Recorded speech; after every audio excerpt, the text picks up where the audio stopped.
My nightmare mother-in-law kicked my stomach repeatedly while I am 8 months pregnant because I am expecting a baby girl. Now, my husband is pushing for a paternity test. Everyone was so shocked when my husband and I announced we're having a girl, and most of the family denied it up until the moment she was born and horrible comments started. Whenever my husband isn't around, mother-in-law and her family members will make snarky comments like, "I wonder where she got that nose. It's definitely not John's, FYI. My baby, as beautiful as she is strikingly and obviously my husband's.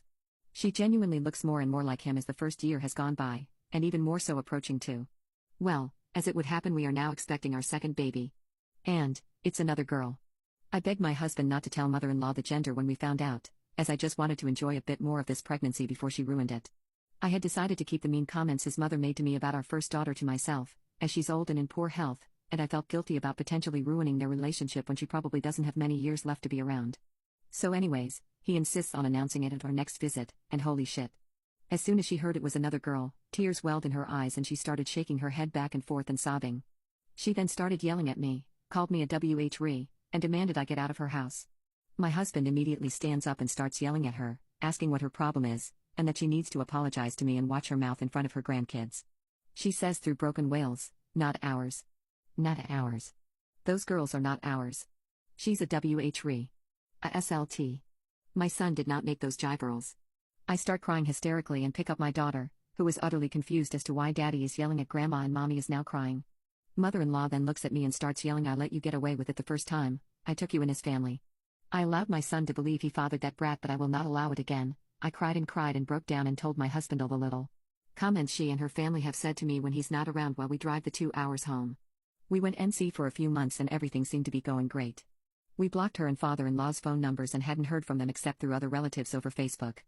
Then, when I was nearing my due date, we decided to be the bigger person and reach out to her and father-in-law and offer them a chance to make things right.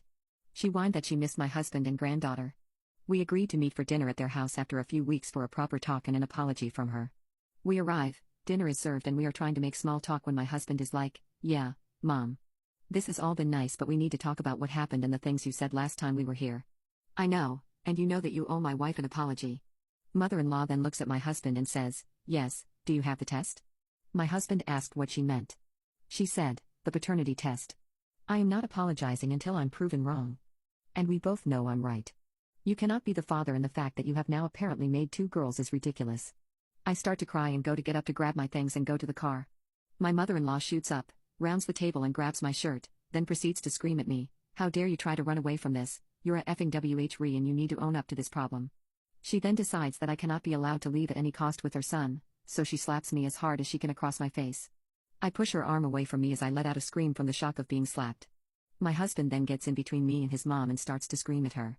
My husband is furious and I'm crying hysterically. He grabs my hand and we are making our way to the door when mother-in-law grabs a snow globe from a shelf and throws it directly at me and it hits me right in the back of my head.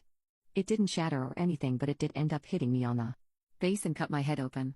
I fell to my knees from the pain, and before my husband could put together what just happened, she grabbed anything she could find to throw in my direction.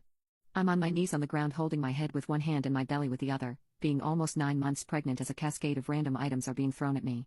My husband is screaming at the top of his lungs for her to stop and she proceeds to try to get close enough to kick me as hard as she can. Thankfully, she is old and in bad health, so she loses momentum quickly, and as a last resort my husband pushes his mom and she falls back into a shelf by the front door and rushes me out. I'm crying and freaking out and yelling. She kicked my stomach over and over and he drives me to the hospital. I ended up getting 6 stitches in my head and then being monitored in the hospital for 4 days because she kicked my belly. The baby ended up being fine, and the hospital demanded we file a police report. We find out that when my husband pushed his mom into the shelf, she ended up breaking 2 fingers and claimed the excessive force hurt her neck very badly. Father-in-law called an ambulance for her and she claimed that me and my husband assaulted her in her doorway after they refused to let us in for a free dinner. Cops showed up and took our side of the story and compared our report that we filed once at the hospital. They told us that mother-in-law is demanding to press charges against my husband for assault, while we are pressing charges against her. So then my husband gets arrested but then quickly released after father-in-law is forced to tell the truth, and mother-in-law then gets arrested for my assault. Father-in-law is now begging us to drop the charges as no one was hurt and that we are being cruel to lock up an elderly woman. He insists that we drop the charges, say it was all a misunderstanding, and he puts mother-in-law in counseling. The thing is, because my injuries were documented in the hospital, we literally can't drop the charges even if we were stupid enough to do so. Because it was filed through a hospital, there's no way it can just go away. I asked my husband once baby number 2 arrives, we get paternity tests for both girls to send to his mom in jail, as a huge F you. He thinks it's a hilarious idea and thinks we should also make copies and send them to all the relatives who were entertaining his mom's craziness, along with a written letter saying goodbye. That none of them will ever see us or his daughters again, and that he hopes they're all happy knowing that they've ruined any chance they had to have a relationship with him, or our children ever again.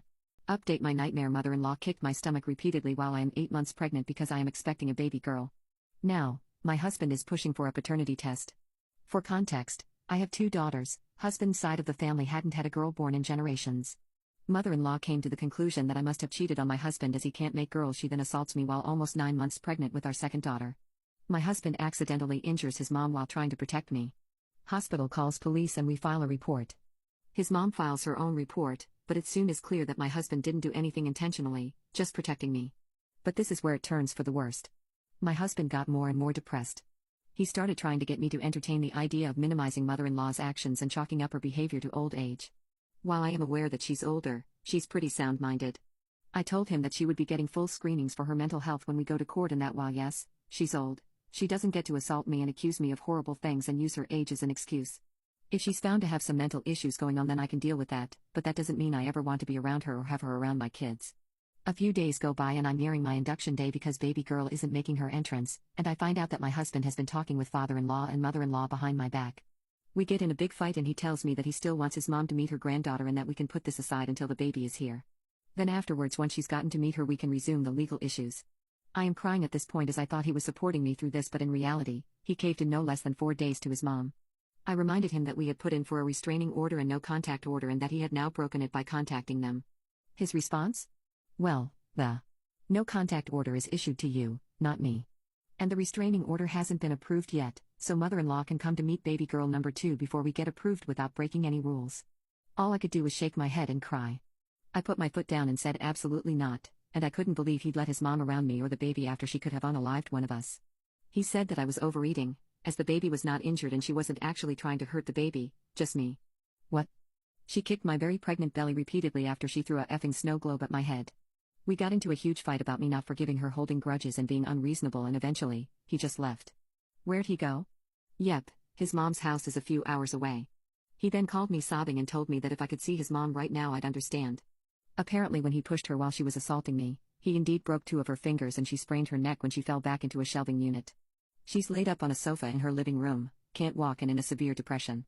I should feel awful according to him. The least I could do is let her meet her new grandchild, and then figure out where to go from there. I'm so infuriated at this point, because not only has he retreated to his mom's house, he left me alone with our oldest daughter who is 2, while I'm supposed to be in bed rest, with effing stitches in my head and a 8-pound baby in my uterus who refuses to come out, and I am so exhausted.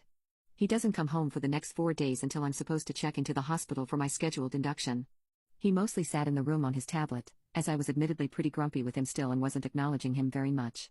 Finally, I started making progress with labor and things were going well. The baby was starting to move down and I was nearing the point where I needed to push. He did end up putting his tablet away and trying to get more involved, and at this point, I wasn't going to push the support away as I was trying to push a baby out of me with no drugs. Finally, the baby started to crown and my husband at the baby's head, looked at the nurse standing next to the doctor and asked, "When do you do the paternity test?"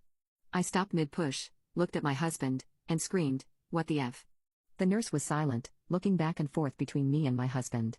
The doctor then looked at my husband and said, "Sir, we are here to deliver and take care of babies. If you have other personal relationship issues, you need to figure that out afterward.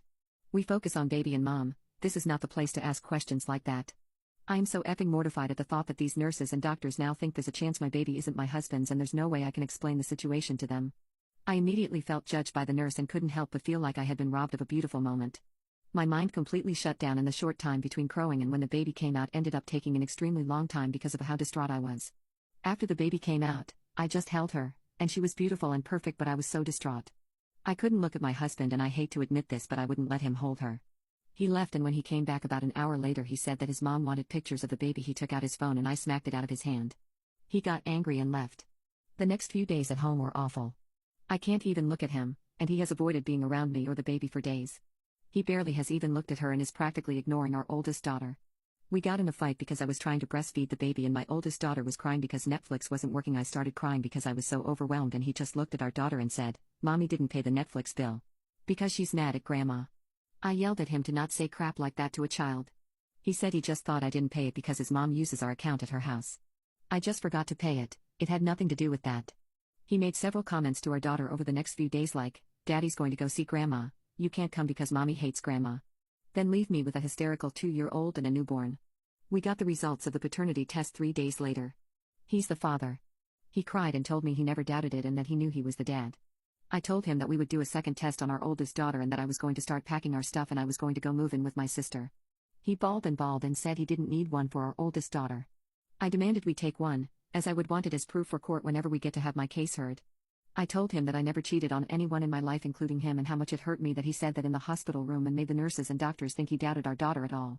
He tried to apologize and hug me but I pushed him away and told him he should leave while I packed up some things. My oldest daughter, my baby, and I are now staying at my sister's house and he has told me that he refuses to take the second paternity test for our oldest daughter and is going to make his mom write out a very long apology letter to me. He wants me to come home but I just can't even look at him the same. I feel like all the love I had for him has been ripped away and I feel so angry towards him. I'm just trying to take care of our girls but he won't stop calling me. I told him he could see the girls anytime he wanted but he can't take them near his mom and she is not allowed to be around them at all. Update: my ex-husband and I have been divorced officially for 22 months. He's been with his new girlfriend for about 6 months but still telling me that he loves me and that he will leave his girlfriend if I were to get back with him. Which I respectfully declined. After we divorced I got really close with a long-term friend from college.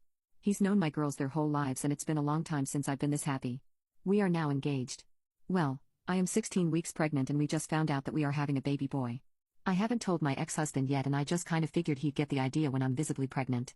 I know that my ex is going to ask if we are having a girl or boy and I guarantee his reaction will be bad. From what I heard, his girlfriend is also pregnant and it's a baby girl. I can almost see his mom losing her mind.